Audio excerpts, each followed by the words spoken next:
Le vent du désert griffait la peau comme du verre brisé. La nuit était tombée d'un coup, avalant la piste et les rochers. Seul le bruit régulier des sabots trouait le silence. Le cow-boy avançait, penché dans son manteau brun.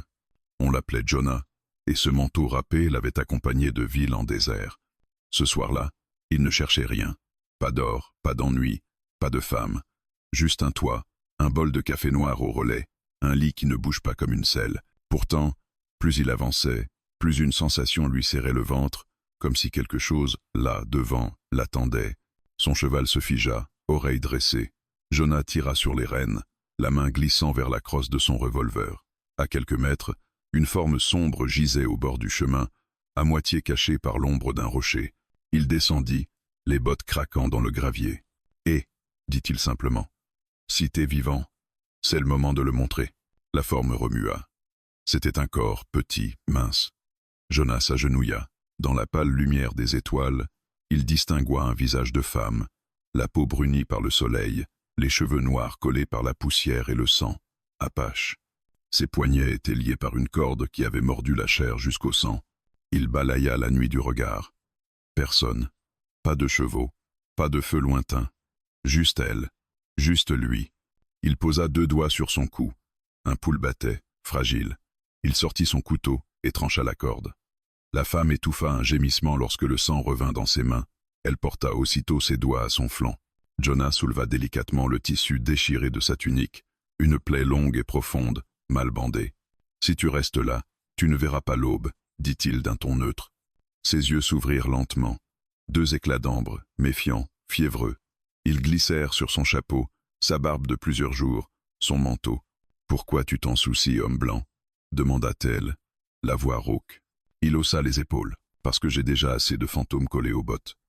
Un de plus ne changerait rien, mais je préfère éviter. » Un souffle qui ressemblait à un rire lui échappa, puis se brisa en tout. Elle tenta de se redresser. Ses jambes fléchirent. Jonah la rattrapa. Sa chaleur le surprit. Elle brûlait de fièvre dans cette nuit glacée. « Comment tu t'appelles » demanda-t-il. Elle hésita, comme si son nom pouvait être volé aussi facilement que sa liberté. « Nayeli, » dit-elle enfin, fille de Taza. Le nom fit vibrer quelque chose dans ses souvenirs. Même les hommes des villes avaient entendu parler de Taza, guerrier apache redouté et respecté. On n'abandonnait pas la fille d'un homme comme ça au bord d'une piste sans raison. Il déchira un morceau de sa chemise et serra la plaie de fortune, ses gestes précis, rapides. « Tu peux monter » demanda-t-il en désignant le cheval. « Je peux » grogna-t-elle. Elle essaya. Ses genoux se dérobèrent. Jonah la soutint par la taille. Son visage se retrouva tout près du sien. Il sentit l'odeur de fumée et de sueur. C'est à cet instant qu'elle parla, les yeux plantés dans les siens. « Si tu as besoin d'une femme, prends-moi, souffla-t-elle. Je peux encore servir à quelque chose. » Les mots tombèrent entre eux comme des pierres dans un puits. Il n'y avait ni provocation ni coquetterie, seulement une fatigue immense. La voix de quelqu'un qui croyait ne plus rien posséder d'autre que son corps à échanger contre une chance de vivre. Ses doigts se crispèrent sur le tissu de sa chemise. « Je ne veux pas mourir ici, » ajouta-t-elle.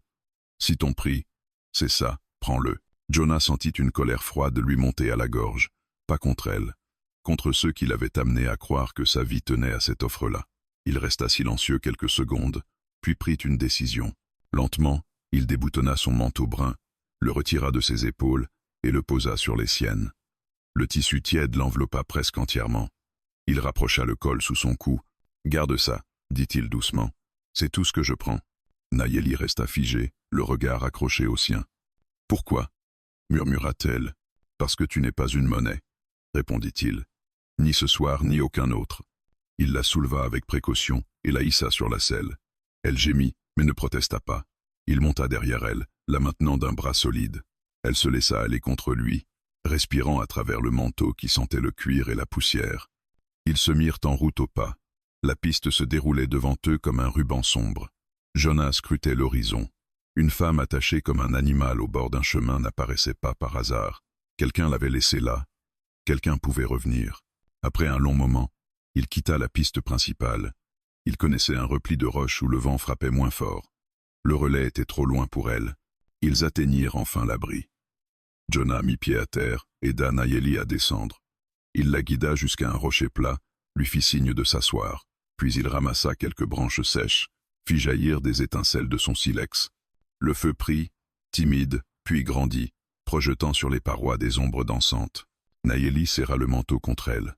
Pendant un moment, ils restèrent silencieux. « Tu aurais pu passer sans t'arrêter, » dit-elle. « Beaucoup l'ont fait, avant moi, » répondit-il.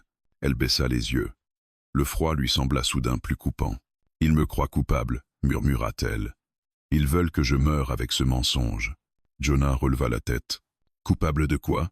Elle tourna le visage vers les flammes. « De la mort d'un messager, » dit-elle. « D'un homme que je n'ai pas tué. » Les mots restèrent suspendus entre eux.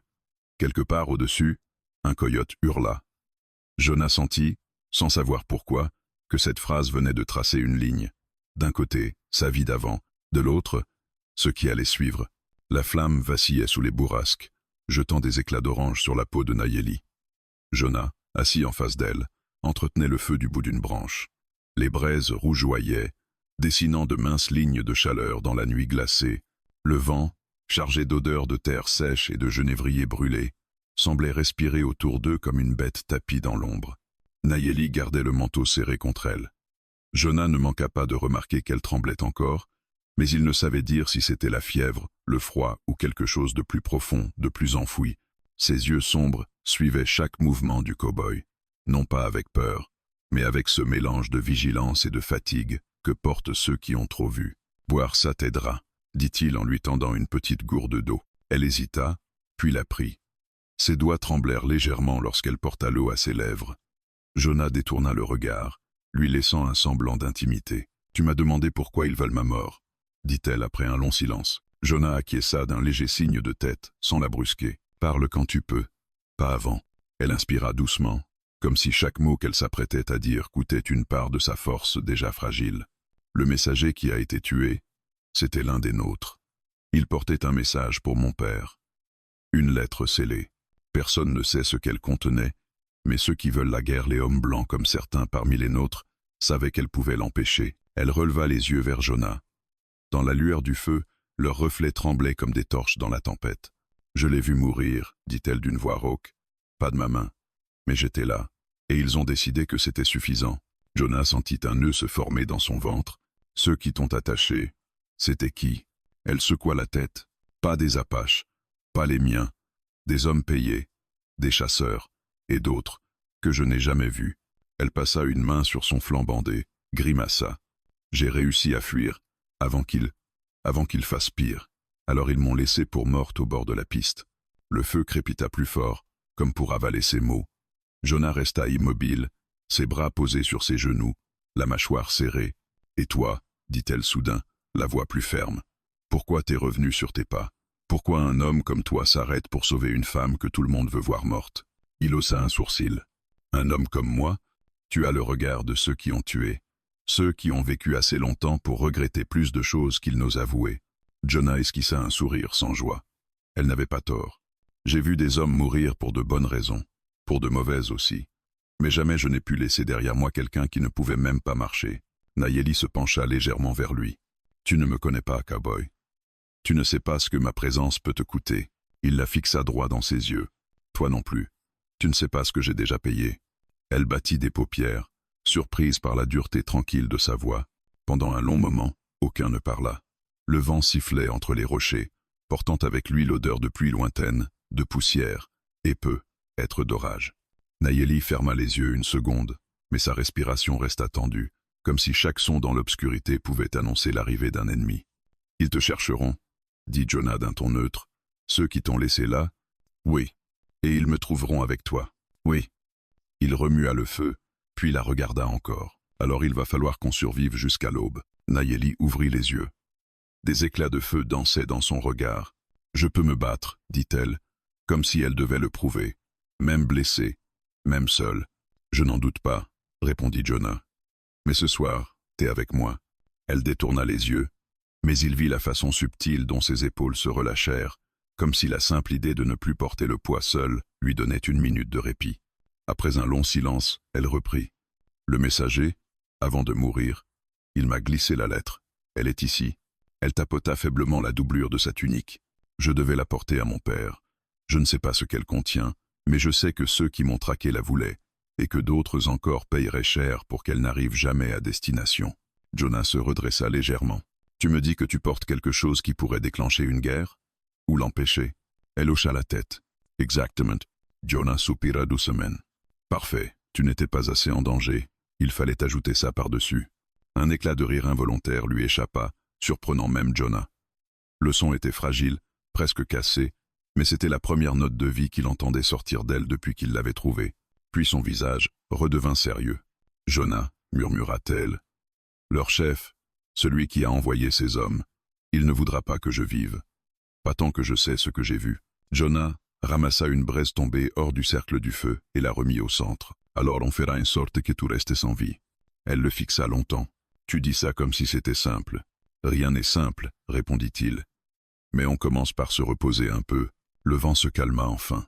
Le désert, comme apaisé, s'étendit autour d'eux en une mer de ténèbres tranquilles. Nayeli, épuisé, ferma les yeux. Jonah resta éveillé, surveillant les ombres, sa main posée sur son revolver. Il avait vu des nuits pareilles. Des nuits trop calmes, trop silencieuses. Des nuits où les ennuis attendent qu'un homme cligne des yeux pour ressortir de l'obscurité. Il savait qu'elle ne lui avait pas encore tout dit. Qu'il y avait un secret plus lourd que la lettre. Un secret qu'elle n'avait pas encore eu la force d'avouer. Et il savait aussi que le moment où elle le ferait changerait tout. La nuit avait fini par céder, lentement, comme un animal trop épuisé pour continuer à respirer. Une lueur pâle filtrait entre les rochers, teintant le désert d'argent. Jonah n'avait pas dormi. Ses yeux brûlaient, mais ses sens restaient aiguisés. Les premières heures du matin étaient les plus dangereuses. C'était le moment où les hommes fatigués se relâchent, et où les chasseurs flairent les traces laissées pendant la nuit. Nayeli se réveilla avec un sursaut discret, comme si son corps avait été entraîné à ne jamais plonger totalement dans le sommeil. Elle tira le manteau autour d'elle, inspirant une goulée d'air froid. Sa blessure pulsait encore, mais la fièvre semblait avoir légèrement diminué. « On doit partir », dit Jonah en jetant une dernière poignée de sable sur les braises. « Les nuits sont déjà trop courtes pour qu'on prenne le luxe d'attendre que le soleil soit haut. » Elle hocha simplement la tête. Il l'aida à monter sur le cheval. Cette fois, elle tint mieux en selle. Pas bien, mais mieux. Jonah serra les rênes, se mit en selle derrière elle, ses bras sécurisant la jeune femme contre lui. Puis il lança la monture au petit trot. Le désert s'étendait, vaste et implacable. De fines traces de sabots marquaient la terre sèche. Jonah les repéra immédiatement. Quelqu'un était passé.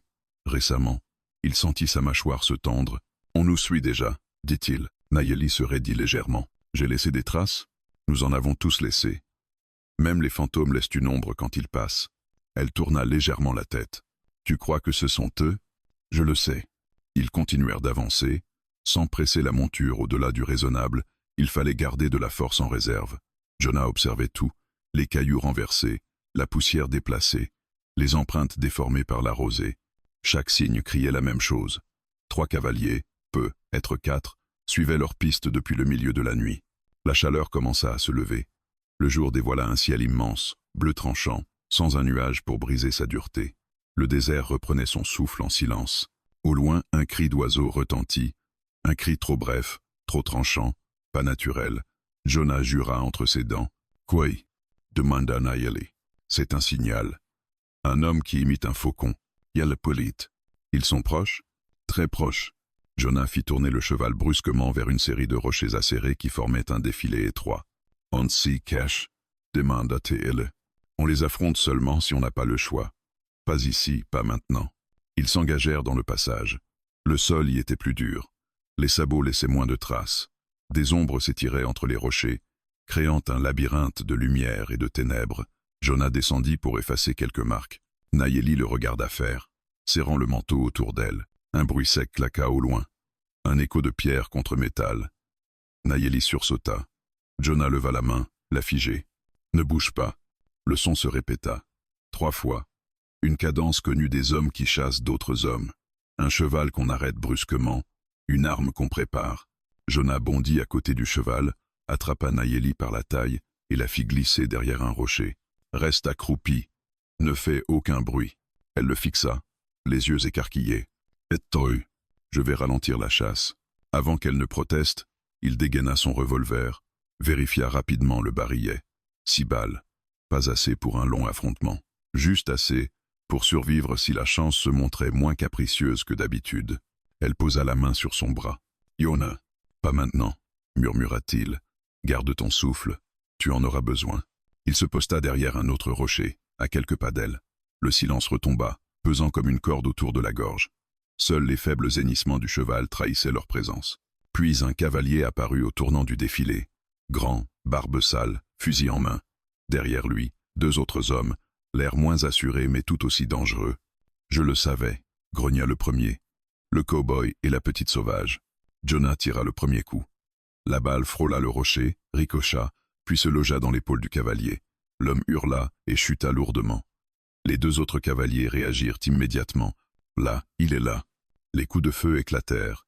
Le bruit résonna entre les rochers, amplifié, mêlé aux cris de chevaux. Jonah se plaqua au sol. Des éclats de pierre jaillirent à quelques centimètres de lui. Nayeli, tapie derrière son rocher, serra les dents pour ne pas appeler son nom. Jonah changea de position, glissa derrière un autre rocher, tira 2 fois. L'un des hommes perdit les rênes en jurant. Le cheval s'emballa, s'éloigna. « Reviens ici, idiot !» cria son compagnon. Mais Jonah ne leur laissa pas le temps de se regrouper. Il sortit de sa cachette, courut vers un rocher plus élevé, tirant encore.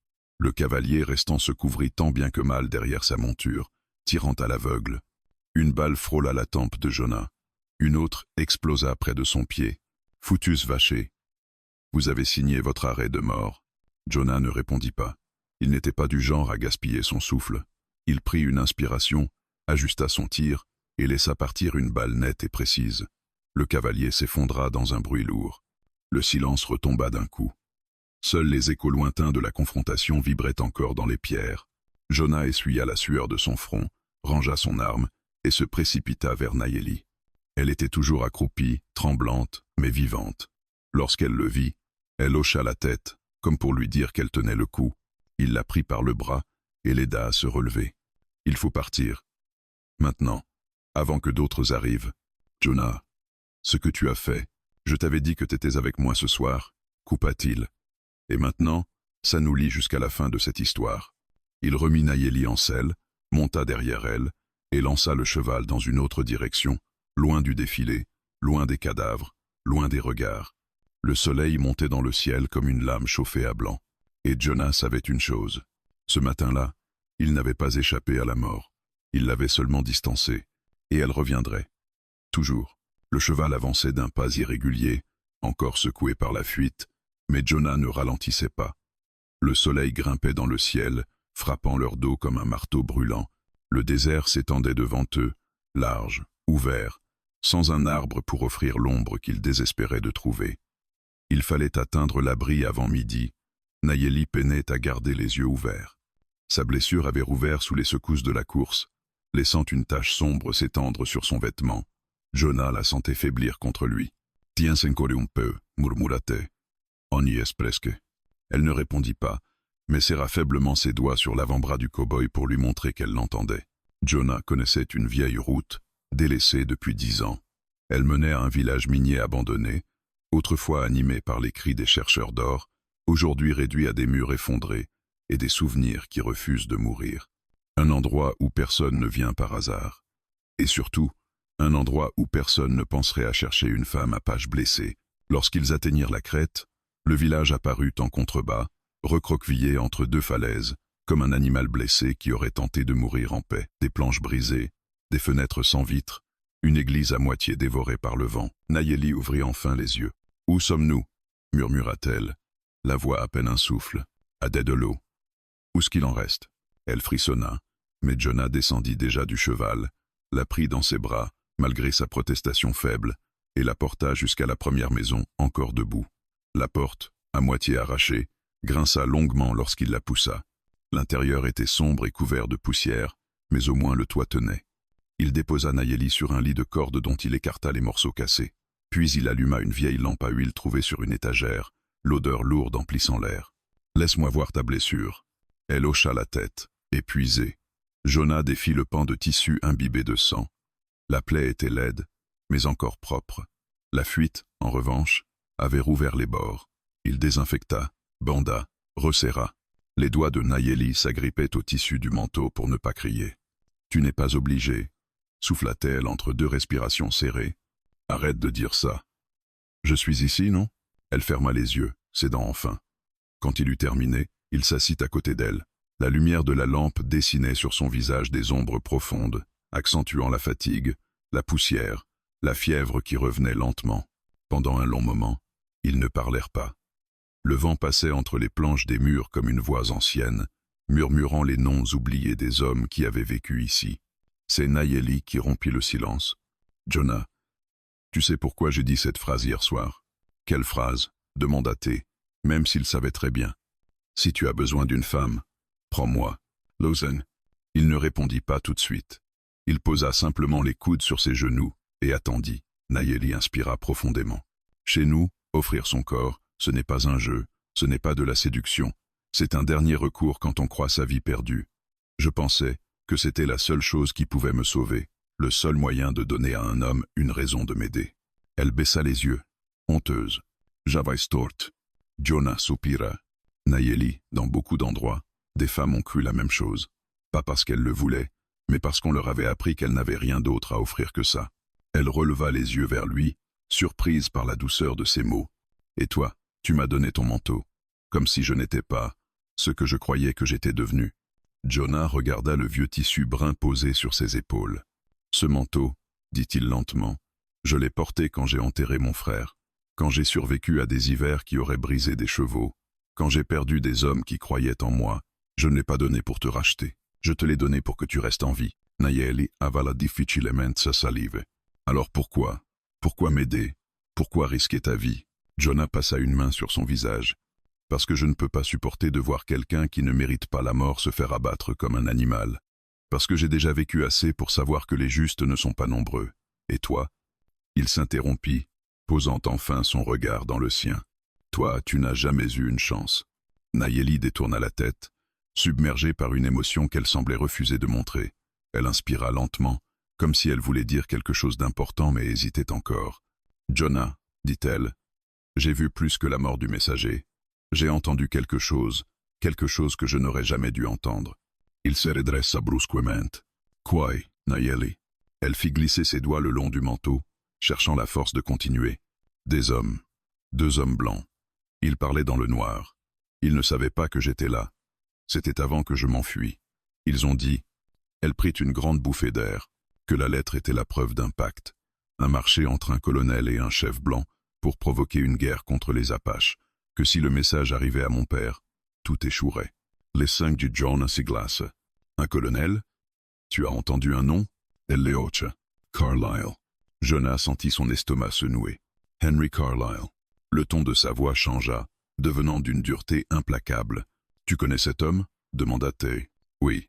Et rien de bon ne sort jamais de ce qu'il touche. La maison craqua comme si elle approuvait. Le vent souffla plus fort, frappant les fenêtres brisées. Jonah se leva brusquement et se dirigea vers la porte. Nayeli tenta de se redresser. Où vas-tu? Voir si on nous a suivis. Carlyle ne laisse jamais une piste refroidir. Il posa une main sur le montant de la porte, réfléchit, puis ajouta « Reste ici, repose-toi, et garde ce manteau. » Elle serra les doigts sur le tissu. « Jonah ?» Il se tourna « Merci. » D'avoir refusé de me prendre, il resta silencieux quelques secondes, comme s'il ne savait pas comment répondre à cette fragilité. « Là, je ne t'ai pas refusé, » dit-il enfin. « Je t'ai respecté. » Puis il sortit dans le vent, laissant derrière lui Nayeli, le feu mourant, et un avenir qui venait de devenir infiniment plus dangereux. Le vent s'était calmé, mais le silence qui suivit semblait encore plus lourd. Jonah inspectait les alentours du village fantôme depuis plus d'1 heure. Il avançait lentement entre les maisons en ruine, s'arrêtant à chaque pas, écoutant les moindres vibrations du désert. Ses bottes soulevaient des nuages de poussière qui se mêlaient à la lumière pâle du matin. Rien ne bougeait. Aucun bruit de sabots, aucune voix étouffée, aucune respiration étrangère. Pourtant, Jonah n'était pas rassuré. Il connaissait Carlyle. Cet homme n'abandonnait jamais. Et si Nayeli disait vrai, si une guerre pouvait naître d'un simple papier, alors le désert tremblerait bientôt sous les pas de centaines d'hommes, lancés à la poursuite d'une seule femme. Jonah retourna vers la maison où il avait laissé Nayeli. Il ouvrit la porte doucement, pour ne pas l'effrayer, mais elle était déjà éveillée, assise sur le lit. La lampe à huile était presque éteinte. « Tu n'as pas dormi » dit-il. Elle secoua la tête. « Je ne peux pas. » Chaque fois que je ferme les yeux, je revois tout. Les hommes qui m'ont attrapé, les cris, le messager qui tombait, son sang sur mes mains. Jonah s'approcha lentement. Tu n'es pas responsable de sa mort. Peut être pas, mais j'étais là, murmura-t-elle, et je sais des choses que personne ne doit savoir. Elle serrait tant le manteau contre elle que ses doigts blanchissaient. Jonah s'assit en face d'elle, sur une caisse renversée. Raconte-moi ce qui s'est vraiment passé. Tout, pas seulement ce que tu as dit la nuit dernière. Elle leva les yeux. Une hésitation, une peur presque enfantine traversa son visage, puis elle inspira profondément. Le messager s'appelait Sani. C'était un homme de confiance, un ami de mon père. Il avait été choisi pour porter la lettre parce qu'il connaissait les terres des Blancs et qu'il pouvait voyager sans attirer l'attention. Mais quelqu'un a parlé. Quelqu'un a prévenu Carlyle. Elle marqua une pause. Son souffle tremblait. Jonah attendit, patient. Sani et moi avions fait halte près d'une rivière. Je veillais pendant qu'il dormait. C'est alors que j'ai entendu des voix, des hommes blancs. Ils pensaient être seuls. Ils parlaient de la lettre. Ils disaient que s'ils l'apportaient à mon père, les Apaches accepteraient une trêve qui empêcherait les colons de s'étendre. Carlyle veut la guerre. Il veut les terres. Il veut l'or. Jonah serra les poings. Et ses hommes. Il l'attendait, continua-t-elle. Il savait que Sani devait passer par là. Quand ils ont attaqué, j'ai crié, mais il était trop tard. Sani s'est battu, mais ils étaient trop nombreux. Je me suis caché dans les buissons. Sa voix se brisa. Elle porta une main à son visage. Je l'ai vu mourir, sans pouvoir faire un pas, sans pouvoir l'aider. Jonah posa une main sur son épaule. Tu n'aurais rien pu faire. Ce n'était pas ton combat. Elle releva brusquement la tête. Mais ça l'est devenu, Jonah. Ils ont pris la lettre. Ils l'ont lue.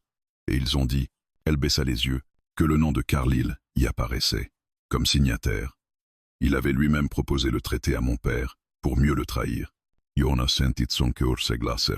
Ça, dit-il lentement, c'est la preuve qu'il ferait tout pour provoquer un massacre. Oui. Et toi, Nayeli, comment as-tu récupéré cette lettre? Elle respira avec difficulté. Quand ils ont commencé à parler, je me suis glissé derrière eux. Ils avaient laissé leurs chevaux dans un bosquet. L'un d'eux avait fourré la lettre dans une sacoche. Je l'ai prise, puis j'ai couru. Mais ils m'ont vu. Ils m'ont rattrapé quelques heures plus tard. Jonah hocha la tête, conscient de la force qu'il fallait pour survivre à une telle poursuite. Ils auraient pu te tuer immédiatement, dit-il. Pourquoi t'attacher au bord d'une piste? Parce qu'ils voulaient que la mort semble un accident, ou un règlement de compte entre tribus. Ils ne voulaient pas qu'on retrouve la lettre sur moi. Ils pensaient que j'allais mourir de ma blessure, ou d'un animal affamé. Un silence pesant s'installa. Jonah sentit un feu froid s'allumer dans sa poitrine. « Où est-elle maintenant » demanda-t-il. Nayeli toucha la doublure de sa tunique. « Ici. Je l'ai cousue pour qu'il ne la trouve pas. Tu vas me la montrer. Pas pour te la prendre. Pour comprendre à quel jeu on joue. » Elle acquiesça. Très lentement, elle défit quelques points de couture, puis sortit un petit morceau de peau de cerf, plié en 4. Jonah tendit la main, mais au moment où il allait toucher le document, elle posa sa main sur la sienne. « Jonah, murmura-t-elle, ce que tu vas lire peut te coûter ta vie. Tu sais ça, depuis le moment où je t'ai ramassé sur ce chemin, répondit-il. Ma vie n'est plus vraiment à moi. Elle déplia la lettre. L'écriture était nette, sévère, celle d'un homme habitué aux ordres. Jonah fronça les sourcils. Nom de Dieu, il relut une phrase, puis une autre. Ce n'est pas seulement un traité de trahison, c'est un plan. Un plan pour accuser ton père d'avoir rompu un accord qu'il n'a jamais signé. Un piège pour justifier l'envoi de l'armée. Nayeli hocha la tête. Maintenant tu comprends pourquoi ils me veulent morte. Jonah rangea la lettre dans la doublure du manteau pour la protéger. Nayeli, dit-il d'une voix dure, ce que tu portes pourrait sauver ton peuple, ou l'enterrer. Elle le fixa. Et toi, que vas-tu faire avec ça? Jonah se leva, marcha vers la fenêtre brisée, et observa le désert. Ce que je fais toujours quand je crois à quelque chose de juste. Il inspira profondément. Je me batte. Nayeli le regarda longuement. Puis elle dit, Jonah, tu n'es pas obligé de mourir avec moi. Il tourna la tête. Et toi, tu n'es pas obligé de mourir du tout. Dans le village fantôme, un vent nouveau souffla, chargé d'orage, de poussière, et d'une guerre qui ne faisait que commencer. Le soleil avait déjà dépassé le zénith lorsque Jonah remit la selle au cheval. Le village fantôme semblait respirer plus lourdement à mesure que la chaleur montait. Des vagues de chaleur tremblaient au-dessus des pierres brûlantes. Nayeli se tenait près de la porte, soutenue par le cadre en bois. Elle avait l'air pâle, mais déterminée. Tu es sûr de pouvoir voyager? Demanda Jonah en ajustant les sangles. Je n'ai pas le choix, répondit-elle. Si nous restons ici, Carlyle nous trouvera. Il savait qu'elle disait vrai. Carlyle n'était pas un chien qui lâchait l'os après une morsure, surtout pas lorsqu'il s'agissait d'une lettre capable d'anéantir ses plans. La ville la plus proche, dit Jonah, c'est Dry Creek. On pourra y trouver un médecin, et peut être quelqu'un à qui parler de cette lettre. Nayeli soutint son regard. Tu veux parler au shérif? Jonah hésita un instant. Peut être. Ou à un homme qui pourrait nous donner les moyens d'atteindre ton père. Nayeli hocha lentement la tête. Elle comprenait. Mais une ombre passa dans ses yeux lorsqu'il prononça le mot shérif. Elle connaissait les Blancs. Elle savait que ce mot n'était pas synonyme de justice. Ils prirent la route, avançant dans une plaine nue, sans un arbre pour briser la monotonie brûlante. Le vent emportait des grains de sable qui frappaient leur visage. Nayeli penchait légèrement, affaiblie, mais son regard restait fixé droit devant. Elle ne voulait pas être un poids, même si Jonah savait qu'elle souffrait terriblement. Il ralentit la monture. Si tu veux t'arrêter, dis-le. Je suis encore vivante, dit-elle d'une voix faible. Alors je continue. Il esquissa un sourire presque invisible. Elle était tenace, plus tenace que la plupart des hommes qu'il avait connus. Le désert s'ouvrit enfin sur une vallée plus fertile.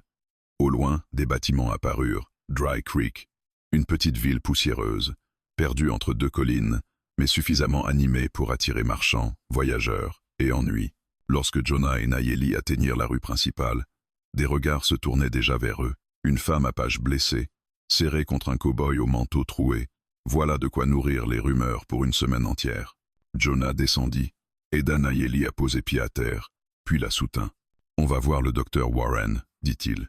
Il ne pose pas trop de questions. » Il n'avait fait que quelques pas lorsqu'une voix grave résonna derrière eux. « Jonah Crow, je savais pas que tu ramassais les problèmes en route, toi. » Jonah se retourna. Le shérif de Dry Creek avançait vers eux, main posée sur sa ceinture. Un homme large, moustache grise, regard sombre. Shérif Bowman. « Bowman, répondit Jonah d'un ton neutre. Je ne ramasse rien. J'aide une femme blessée. Une apache, corrigea Bowman. Blessée, et attachée à toi comme un sac de dynamite. Son regard glissa vers Nayeli. Pas hostile pire. Calculateur. T'es blessée, jeune fille? Demanda-t-il d'une voix servile qui sonnait faux. Nayeli resta silencieuse. Jonah resserra légèrement son étreinte autour d'elle. Elle a besoin d'un médecin, Bowman. Rien d'autre. Le shérif s'approcha encore, plissant les yeux. C'est drôle, dit-il. Ce matin, on m'a envoyé un télégramme. Une apache en fuite, accusée de meurtre, accompagnée d'un cow-boy. Les descriptions correspondent à merveille. Jonah sentit ses muscles se tendre. C'est un mensonge. Peut être pas. Mais tu sais comment ça marche. Une prime, c'est une prime.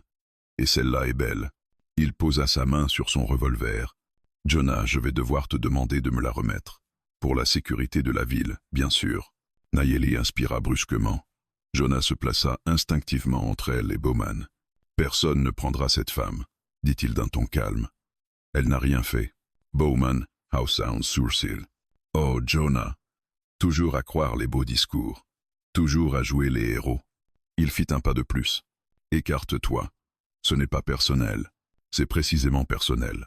Des murmures s'élevèrent autour d'eux. Les habitants s'étaient regroupés devant les commerces, observant la scène avec une avidité malsaine. Bowman sourit lentement. Un sourire de prédateur. Tu veux faire un duel pour une femme que tu connais depuis 24 heures? Ce n'est pas une question de femme, répondit Jonah. C'est une question de justice. Le shérif posa enfin la main sur son arme. Tout se figea. La poussière semblait suspendue dans l'air, les visages tendus, les respirations coupées. Nayeli s'accrocha au manteau de Jonah, son cœur battant contre son bras. « Jonah, murmura-t-elle. » Il lui répondit sans détourner les yeux du shérif. « Je t'ai dit que je te protégerais, et je tiens toujours mes promesses. » Bowman décala son poids sur une jambe. Ce léger mouvement suffit. Jonah le vit, l'avait attendu, et réagit avant même de réfléchir. Le revolver de Jonah sortit de son étui en un éclair.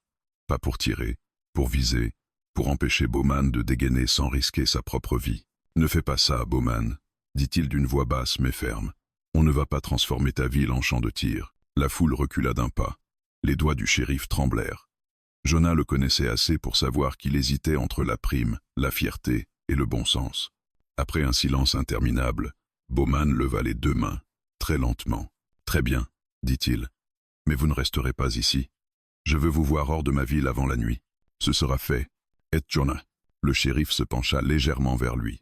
Tu vas regretter de t'être mêlé de cette histoire, car l'île ne pardonne rien. Jonah rangea son arme. Moi non plus. Il prit Nayeli par la taille, l'emmena rapidement vers le cabinet du docteur. Lorsqu'ils franchirent la porte, Nayeli murmura « Tu aurais pu mourir pour moi ». Jonah ne répondit pas tout de suite. Il l'aida à s'asseoir sur la table médicale. « Je commence à croire que je vais devoir le faire », dit-il enfin.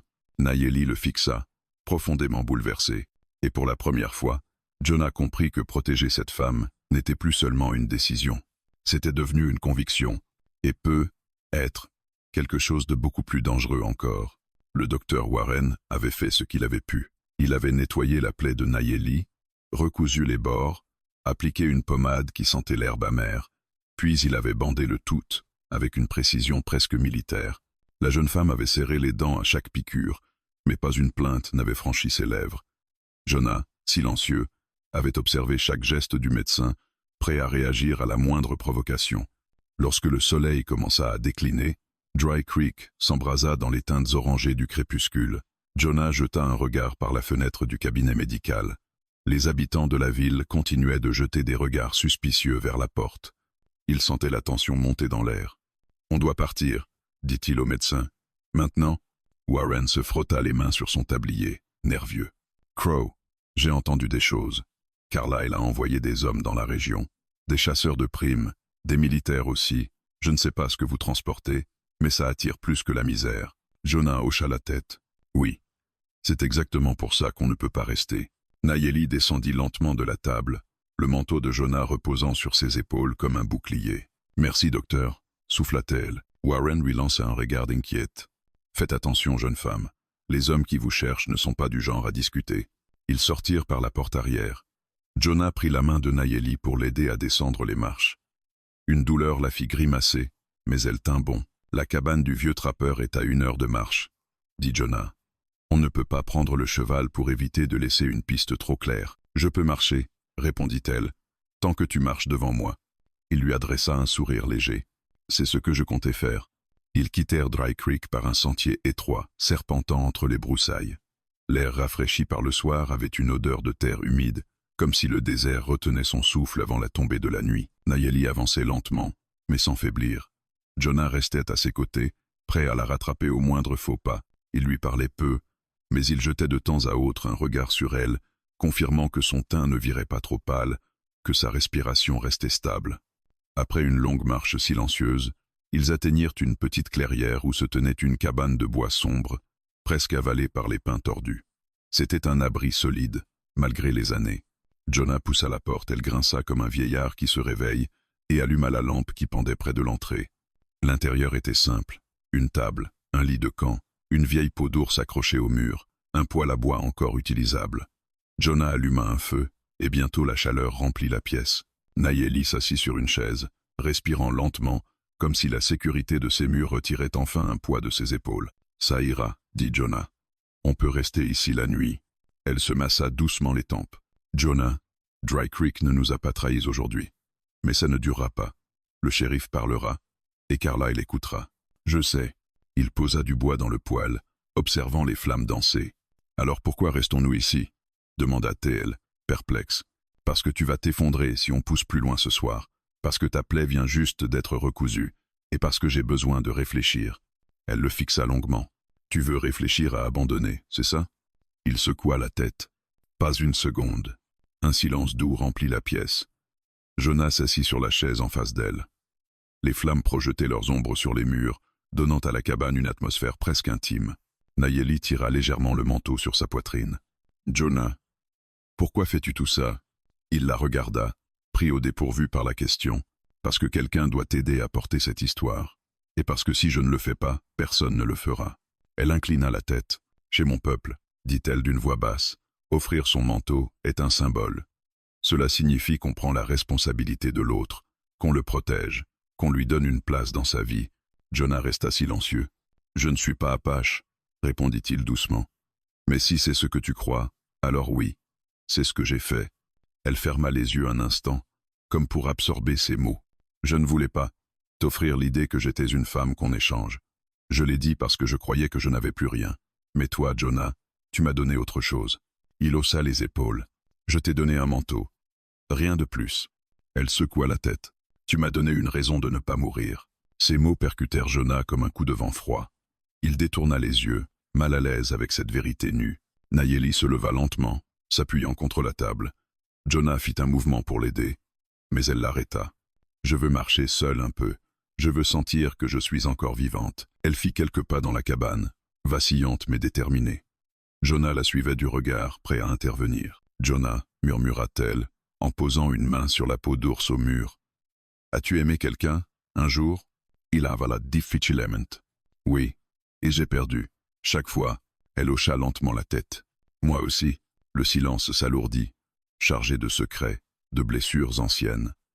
Nayeli se retourna vers lui. Ce que je nous demande, ce n'est pas d'aimer. Pas maintenant. Je nous demande de survivre ensemble. Jonah se leva à son tour. C'est un accord que je peux accepter. Elle s'approcha lentement de lui, pas trop près.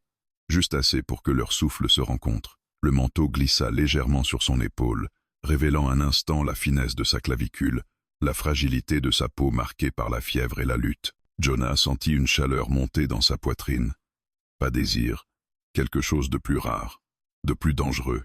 Repose-toi, dit-il d'une voix rauque. Si quelqu'un vient cette nuit, j'aurai besoin que tu sois assez forte pour courir. Elle acquiesça, un léger sourire mêlé de fatigue sur les lèvres. Et toi? Tu vas dormir? Pas avant l'aube. Elle s'allongea sur le lit de camp, tirant le manteau sur elle. Yona. Oui? Merci d'être resté. Il resta près du feu longtemps, après qu'elle se soit endormie. La nuit avançait, les flammes se faisaient plus basses, les ombres plus longues, et Jonah comprit que ce qu'il vivait dans cette cabane, cette proximité, cette confiance fragile était être la chose la plus dangereuse de toute leur cavale. Plus dangereuse encore que les balles de Carlyle. La nuit avançait lentement, trop lentement pour Jonah. Assis près du poêle, revolver posé sur la table, il écoutait la respiration régulière de Nayeli. Elle dormait enfin, profondément, comme si son corps avait abandonné toute résistance pour se réparer. Les flammes projetaient sur les murs des ombres mouvantes qui semblaient danser autour d'eux, créant une atmosphère douce et dangereusement paisible. Jonah ne se laissa pas tromper. Il connaissait le désert. Il savait que la tranquillité est souvent le masque que porte le mal avant de frapper. Dehors, le vent s'était levé. Il frappait la cabane de rafales irrégulières, faisant gémir les planches du toit.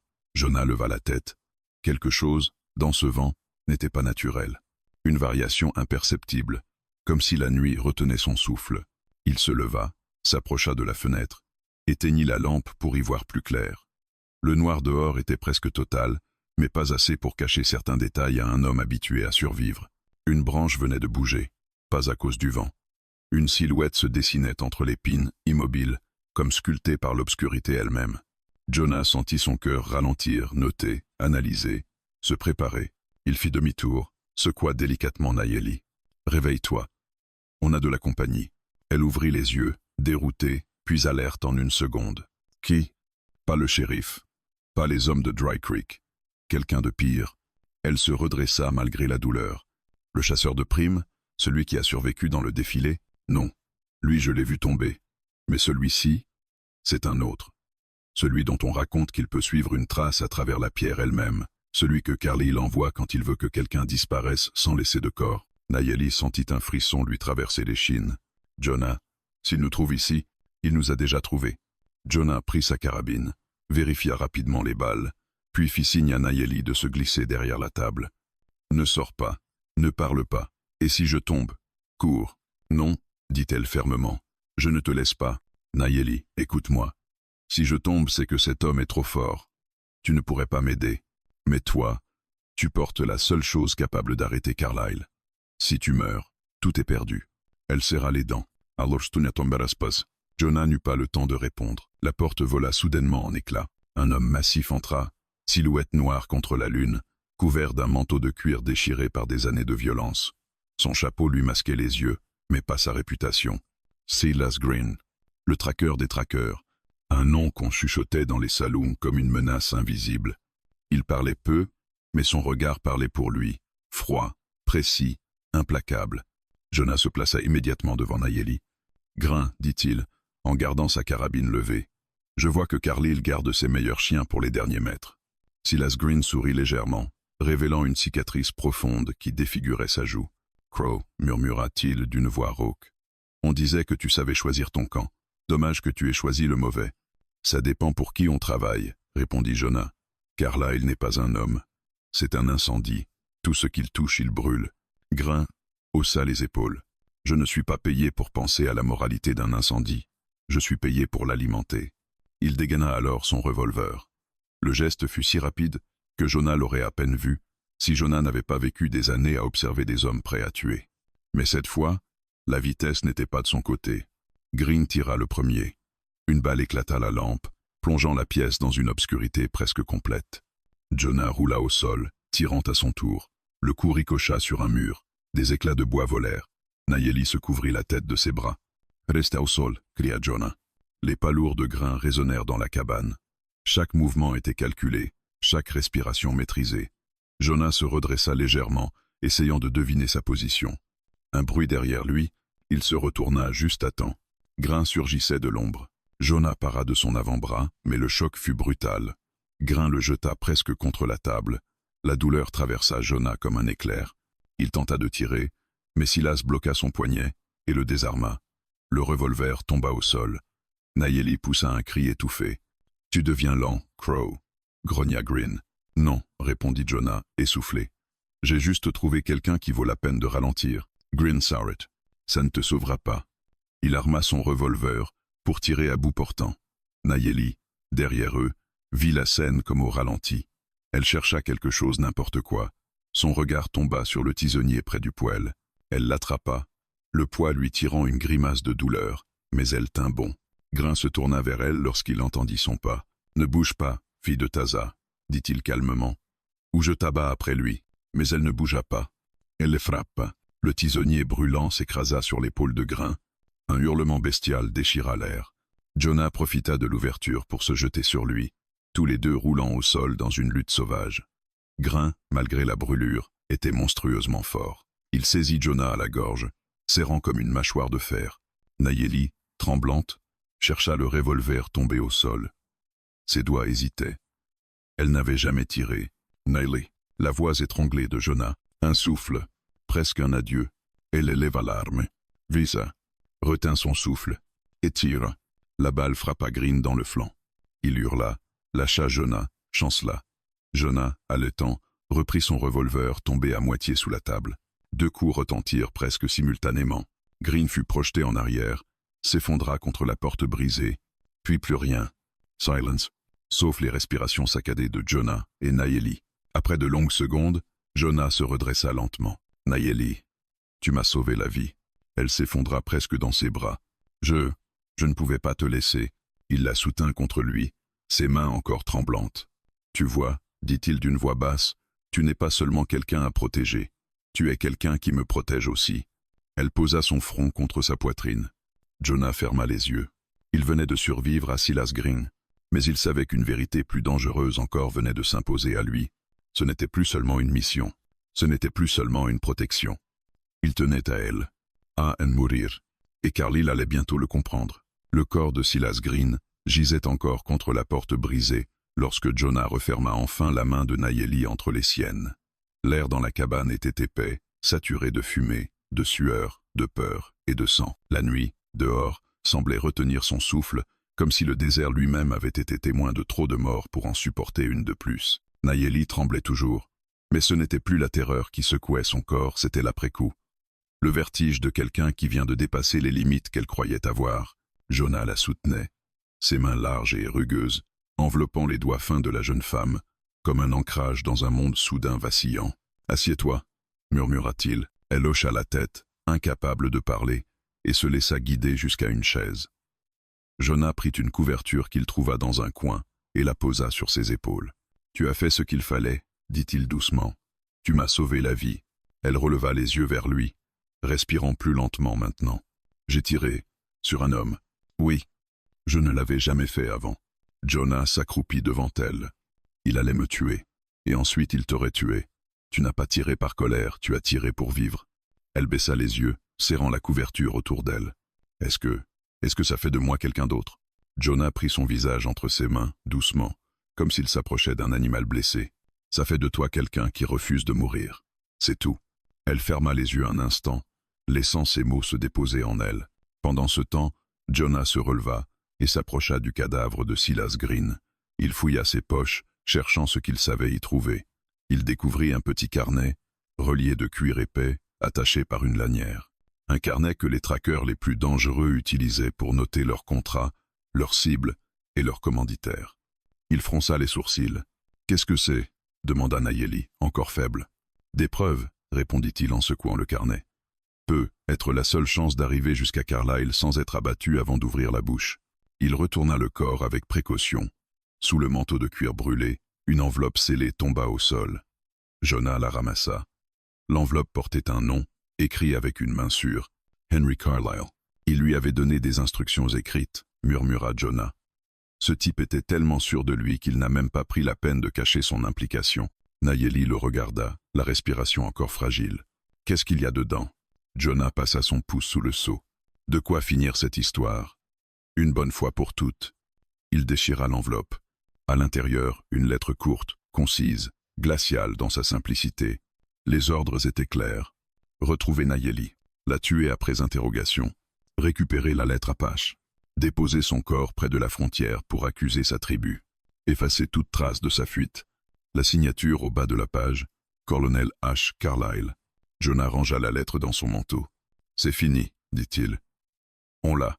On a tout ce dont on a besoin pour faire tomber ce chien. » Mais Nayeli secoua la tête, la douleur et la lucidité se mêlant dans son regard. « Jonah.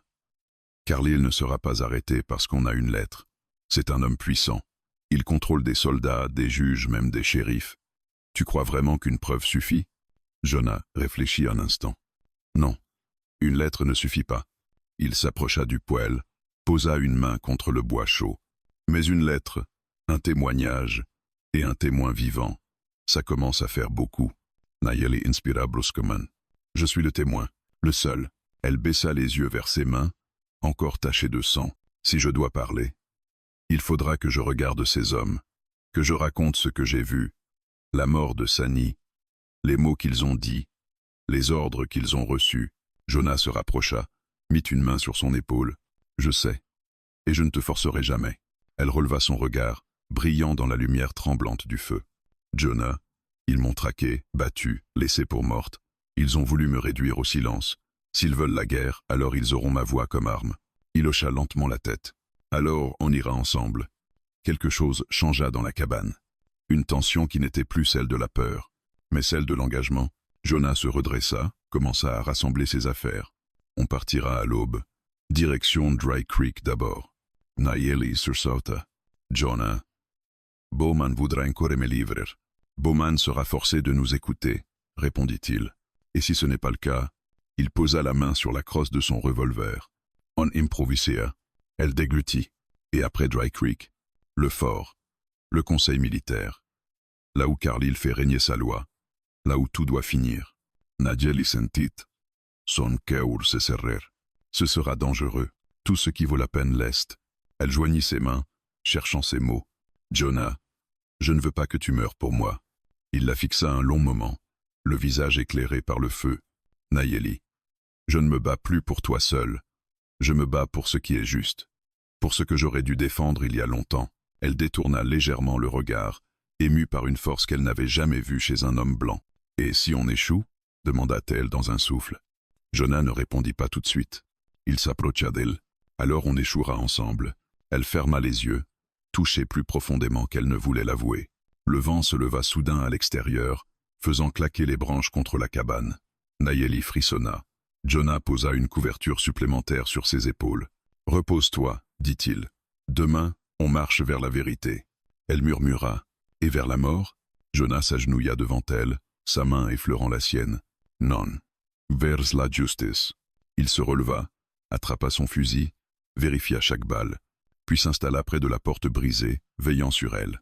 La lettre Apache, la confession implicite de Carlisle, le carnet de Silas Green, le témoin vivant, toutes les pièces étaient enfin réunies, et Jonah, dans l'obscurité, sentit quelque chose de nouveau dans son cœur, non plus seulement la volonté de protéger, mais celle d'affronter.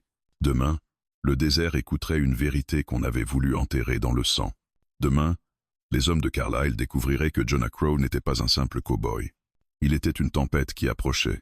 Et Nayeli, la femme qu'ils avaient voulu réduire au silence, deviendrait le cri de la justice. L'aube naquit doucement, comme si le soleil hésitait à illuminer ce qui allait se jouer. La lumière glissa sur l'épine tordue autour de la cabane, caressant les planches éclatées, les traces du combat, et le corps encore immobile de Silas Green, que Jonah avait recouvert d'une bâche par respect pour les morts, même les pires d'entre eux. Nayeli se réveilla, le manteau de Jonah toujours sur elle. La chaleur du tissu l'avait enveloppée toute la nuit, et pour la première fois depuis des jours, elle sentit quelque chose qui ressemblait à la sécurité. Jonah, lui, n'avait pas fermé l'œil. Il se tenait debout devant la porte, fusil à la main, silhouette droite malgré la fatigue. « Tu es resté éveillé toute la nuit », murmura-t-elle. « Je te l'avais dit. » Pas avant l'aube. Elle se leva lentement. Son flanc la lançait, mais la douleur semblait moins aiguë. Jonah s'approcha pour l'aider, mais elle leva une main. « Je peux marcher », dit-elle simplement. Il hocha la tête, admiratif malgré lui. Nayeli resserra le manteau autour d'elle, l'attirant comme un talisman. Jonah la regarda faire. Ce geste, il le connaissait déjà. Elle se réchauffait, mais surtout, elle s'accrochait à ce manteau comme à une promesse. Ils sortirent de la cabane ensemble. Le désert, encore engourdi par la nuit, respirait lentement. Jonah chargea le cheval, vérifia une dernière fois les armes, puis aida Nayeli à monter. « Direction Dry Creek », demanda T.L. « Oui. » Pour commencer, elle inspira profondément. « Alors allons-y. » Ils avancèrent en silence pendant une longue heure. L'air froid piquait encore, mais la chaleur du jour s'annonçait. Nayeli observait Jonah de profil. Ses traits étaient fermes, concentrés, mais quelque chose d'autre planait dans son regard. Un mélange de détermination et de crainte, une crainte qu'il ne voulait pas nommer. Dans son dos, Nayeli sentit un frisson lui monter. Pas de peur, de certitude. Elle savait, maintenant, ce qui les attendait, ce qu'ils allaient devoir affronter, et ce qu'elle ressentait pour cet homme qui marchait à ses côtés, dans un désert rempli de morts. Quand Dry Creek apparut au loin, une ombre sombre s'éleva dans la gorge de Jonah. Il ralentit, jetant un regard scrutateur vers la ville. « Il y a trop de chevaux », murmura-t-il, « trop de silhouettes. » Nayeli fronça les sourcils. « Des soldats, des hommes de Carlisle. » En effet, lorsqu'ils atteignirent l'entrée de la ville, la scène leur coupa le souffle. Des militaires fouillaient les maisons. Le shérif Bowman parlait avec un officier en uniforme impeccablement repassé. Les habitants, terrifiés, restaient enfermés derrière leurs rideaux. « Jonah, » dit Nayeli d'une voix basse, « ils t'attendent. Ils nous attendent, » corrigea-t-il. Elle posa une main sur son bras. « Peut-être, devrions-nous contourner la ville, passer par les ravins, ou fuir ?» Jonah descendit du cheval. Son regard était calme, mais chargé d'une résolution froide. « Si on fuit maintenant, il y aura des morts, des innocents. Carlisle accusera ton peuple et déclenchera sa guerre. » Il la fixa droit dans les yeux. « Je ne laisserai pas ça arriver. »« Jonah !» Il posa une main sur sa joue, un geste si doux qu'elle en oublia presque la douleur de sa blessure. « Je t'ai promis de te protéger. Maintenant tu dois me laisser te protéger jusqu'au bout. » Elle ferma les yeux un instant, puis hocha doucement la tête. « Alors, allons-y. » Ils pénétrèrent ensemble dans Dry Creek. La foule silencieuse se détourna. Le shérif Bowman s'avança, l'air tendu. « Crow, tu as du cran de revenir ici. » « Ce n'est pas du cran, Bowman. C'est de la nécessité. » L'officier militaire tourna la tête vers eux. « Vous êtes Jonah Crow ? La femme avec vous doit être l'Apache recherchée. Remettez-la-moi immédiatement. » Jonah dégaina la lettre de Carlisle. « Vous devriez lire ça avant de dire un mot de plus. » L'officier saisit le papier, commença à lire, et pâlit. Bowman s'approcha, jetant un œil par-dessus son épaule. « Qu'est-ce que » Jonah ne lui laissa pas le temps de terminer. Il sortit ensuite le carnet de Silas Green, l'ouvrit à la page portant son propre nom. « Ce sont les ordres directs de votre colonel. Me tuer. Tuer Nayeli. Faire disparaître la lettre et déclencher une guerre. » Un silence de pierre s'abattit sur la rue. L'officier déglutit. « Si cela est vrai, il faut en informer le conseil militaire immédiatement. »« Oui, » répondit Jonah. « Mais pas vous. Vous allez essayer de nous arrêter ou de nous livrer. »« Je suis un officier, » protesta l'homme. « Et moi, je suis un homme vivant. Je le reste. » Jonah tourna la tête vers Bowman. « Toi, shérif, Tu vas nous dire la vérité. Depuis quand travailles-tu pour Carlyle? Bowman serra la mâchoire. Crow, ce n'est pas ce que tu crois. Arrête. Jonah posa la main sur son revolver. Nayeli observa la scène, le cœur battant. J'ai vu tes yeux hier, Bowman, et je les vois aujourd'hui. Tu savais que Carlyle voulait la mort de cette femme, et tu as obéi. Le shérif resta silencieux, mais dans son silence, tout se confirmait. Jonah prit une inspiration lente. Nayeli, montre-leur ce que tu transportes. Elle retira doucement la doublure de sa tunique et sortit la lettre Apache. La vraie, l'original. L'officier la lut et chancela. Si cette lettre atteignait votre père, la paix aurait été signée. Carlyle a saboté ce traité. Jonah fit un pas en avant. Exact. Et aujourd'hui, vous allez m'aider à réparer ça, ou bien je laisse cette lettre à la presse, à la population, à tous les tribus de la région. Carlyle n'aura plus nulle part où se cacher. L'officier regarda longtemps Jonah, puis il hocha la tête. D'accord, je vous accompagnerai au fort. C'est tout ce que je peux faire. Bowman, lui, détourna les yeux. Je ne veux pas faire partie de ça. Tu en faisais partie depuis le début, répondit Jonah. Il se tourna vers Nayeli. C'est l'heure. Elle inspira profondément, sa main tremblant légèrement. Jonah, tu m'as donné ton manteau. Il m'a protégé. Il m'a gardé en vie. Elle le retira doucement de ses épaules. Maintenant, je n'ai plus besoin de me cacher derrière. Jonah la regarda, surpris par la force nouvelle dans sa voix. Nayeli.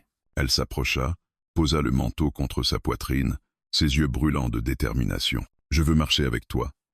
Pas derrière toi. Il sentit sa gorge se serrer. Il prit le manteau et le posa lui-même sur ses épaules à elle. Garde-le. Jusqu'à la fin, ils se regardèrent un moment. Un long moment. Puis Jonah tendit la main. Elle la prit. Prête? Prête. Ils avancèrent vers le fort. Vers Carlyle. Vers la vérité. Et vers la fin d'une histoire écrite dans le sang, l'honneur et un manteau devenu promesse.